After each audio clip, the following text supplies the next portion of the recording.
We'll go to the next question. And so the previous questions are having to do with over-serving and crime and those kind of things. This really has to do with the future.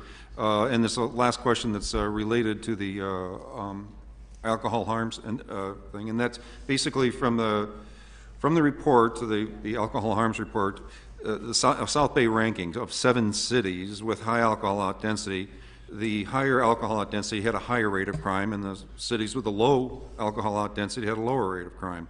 Currently, new beer and wine restaurants that close at 10 p.m. open up in Hermosa Beach without going through the CUP process.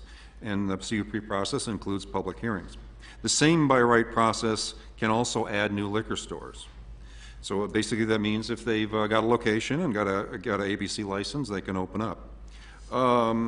Is there a net economic benefit to Hermosa Beach when new beer and wine restaurants or new liquor stores are allowed to open without public hearings? And that'll be for Pete. Thank you. First, let's deal with the liquor stores. Liquor stores can open in the city by right, and they've been able to do that it's in our zoning code. It's a retail establishment. There's no consumption there. They can do that by right, and they've been able to do that for as long as I can remember. It's only when you consume on premises that the rules change. The council voted to add small establishments that were identified in a report to be able to get a beer and wine license by right if they close by 10 o'clock. There are also other rules and regulations in that. It's just not, by the way, I'm going to come in and have beer and wine. There's other stipulations in that ordinance that they have to meet. So it's not just they're going to come in and open up and have a good time. There are certain things they have to meet. Part of the question is what kind of benefits do we get?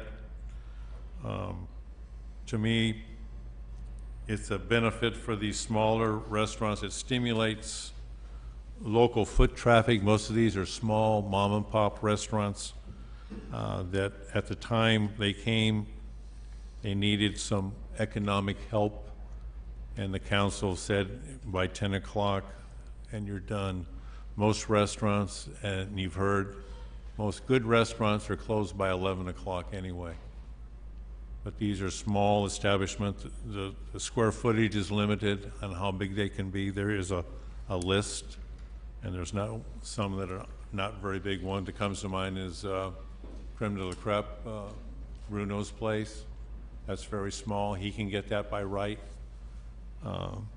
But in the same token, if someone is opening up, they still have to get an ABC license. You can go protest that, and that's been done many times. So it's not over just because we, as a council, say you can have beer and wine. They still have to get an ABC license. So they can be protested. I don't think we've had any trouble with any of them that have opened up, but to me it stimulates the foot traffic, mainly on upper piers where we've seen them come in, and it's stimulated that nighttime foot traffic that everyone wanted during our hearings for upper pier. Thank you. Thanks, Pete. Haney? I think the short answer is whether it's an economic benefit. It's not very clear to me. I think based on this, the budget, this year's budget, sales tax revenue to the city constitutes 7.2% of the city revenue, but the city spends more than 65% of its budget to public safety. So obviously every store that opens up generates some revenue to the city for out of the sales tax. But if 65% of our budget goes to public safety, and there's no correlation between how much income sales tax from one store provides versus how much is spent by city services for public safety for the police and the fire, I can't make that equation, and I can't tell you whether or not it's a net result.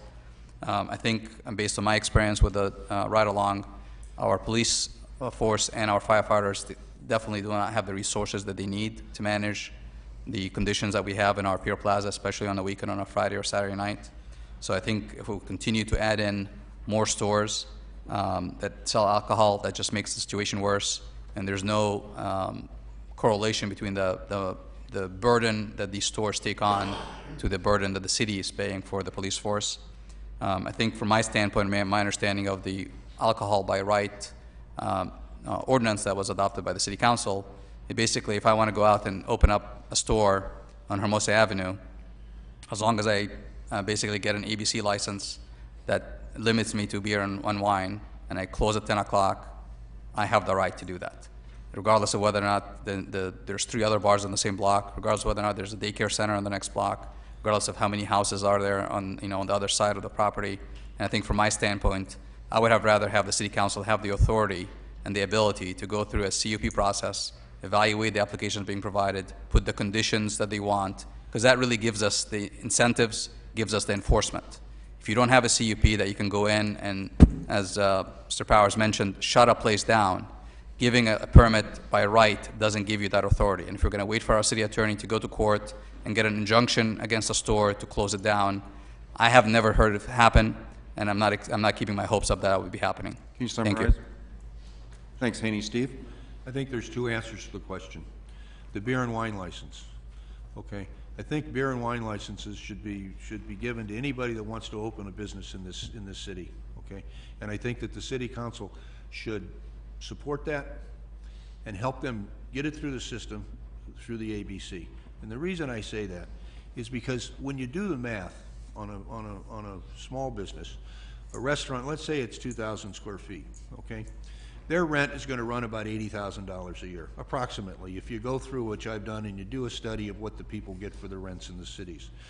Their rent's $80,000. They spend a couple $100,000 building it out, okay? Right away, if they don't do $700,000 or $800,000 worth of business, they're going out of business. That's probably what happened to the sushi place down on 7th or 8th Street.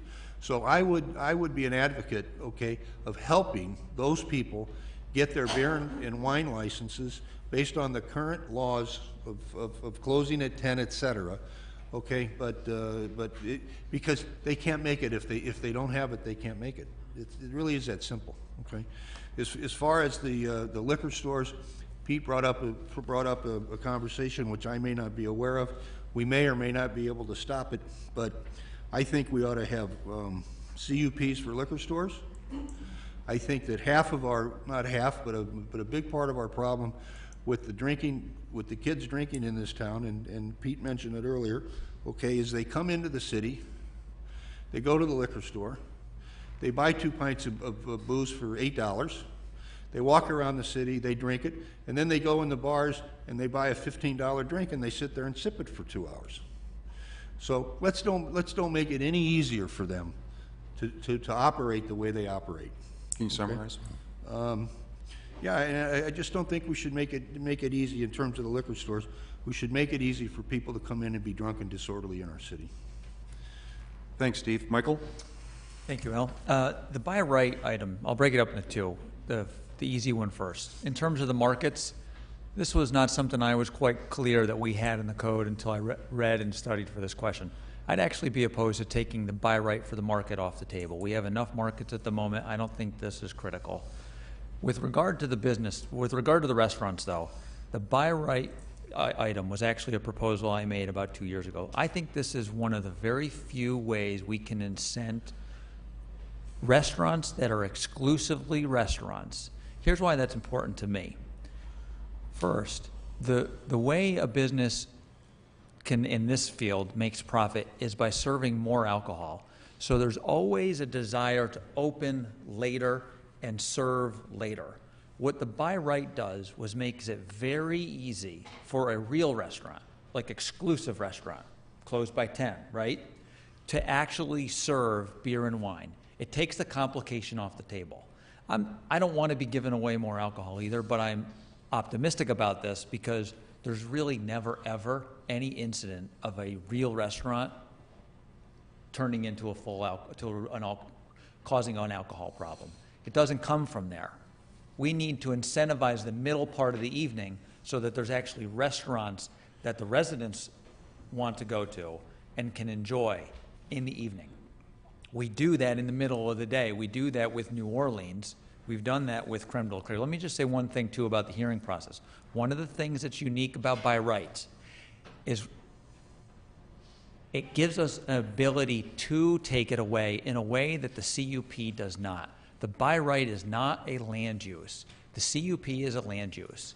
It is very complicated and very difficult to take away a right once you've given it. The by right is not a land use right. We actually have more control in it. I don't foresee a need that we'll have to take that away, but we will be able to take it away across the board if we had to. If New Orleans and creme de la crepe became a problem, we could change the code to take away the right. The CUP, if they owned a CUP, we would not have that ability. Can you summarize, Mike? In fact, it would be a court challenge. The by right is not going to be a court challenge in the way the CUP would. I'll just say in closing that actually we do end up having hearings anyway, because the ABC requires us to have what's called a public convenience hearing. So there's nobody skipping a hearing process in these things. We're going to have the hearing, but the by right makes it easier for them to open their business and have a successful business. Okay, thanks, Michael. And by the way, a lot of these questions are related to that alcohol harm study, and we're talking about over-serving, overcrowding, that kind of stuff. You can go to this website, hbneighborhood.org, and right at the top it says the HBNA newsletter. Within that newsletter are links to YouTube, and on that there are promotional videos with the bars' names on it and everything, not bars and nightclubs, actually they're restaurants. And anyway, take a look at those videos, you can see whether they're over